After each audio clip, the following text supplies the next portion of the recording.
Pour tous les jeunes enfants, il est souvent difficile d'interpréter les émotions vécues par leur entourage ou par eux-mêmes. Les enfants autistes ont encore plus de mal puisqu'ils ont des difficultés à décoder les mimiques, les expressions du visage.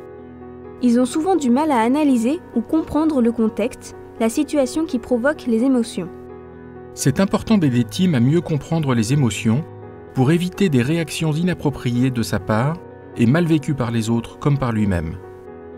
Sur les conseils de Lucie, la psychologue, nous nommons les émotions en situation, en exagérant nos expressions faciales. Anna est contente. Elle aime jouer à la poupée. En séance, avec l'aide de ses parents, j'ai d'abord appris à Tim à mieux décoder ses propres émotions. Tu es content, tu écoutes de la musique.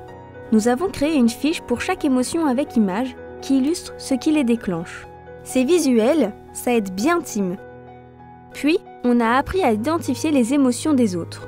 Je lui propose des images de visage et j'aide Tim à les classer par émotion. Quand c'est difficile, je pointe avec lui les indices qui aident à interpréter. Regarde Tim, elle a des larmes. La bouche vers le bas. Elle est triste. Depuis peu, on essaye de lier ces émotions aux situations du quotidien. On travaille sur ce que l'on appelle les situations sociales pour mieux comprendre le contexte des émotions. Maman achète un nouveau train. Le garçon est content, il sourit. L'école est aussi un environnement très riche pour travailler les émotions. Son maître l'aide en les décodant avec Tim. Lola pleure, elle est tombée, elle a mal. Et à la maison, avec Tim et Anna, nous nous amusons à imiter les émotions simples devant le grand miroir. On accentue nos expressions. Tim essaye lui aussi. C'est un moment rigolo et on voit que Tim devient plus attentif à nos mimiques.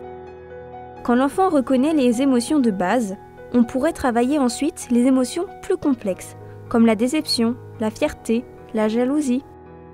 Pour l'aider à reconnaître les émotions simples, on va nommer les émotions de l'enfant lui-même et des autres personnes en situation en accentuant l'expression faciale.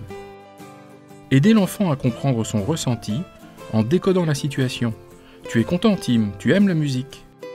Rechercher des illustrations dans des magazines, des petits livres et classer les images par émotion.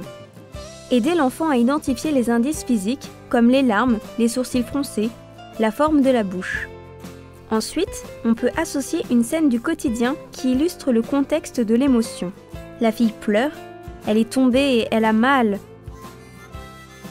S'amuser à imiter les émotions devant un miroir peut aider l'enfant à mieux repérer les mimiques.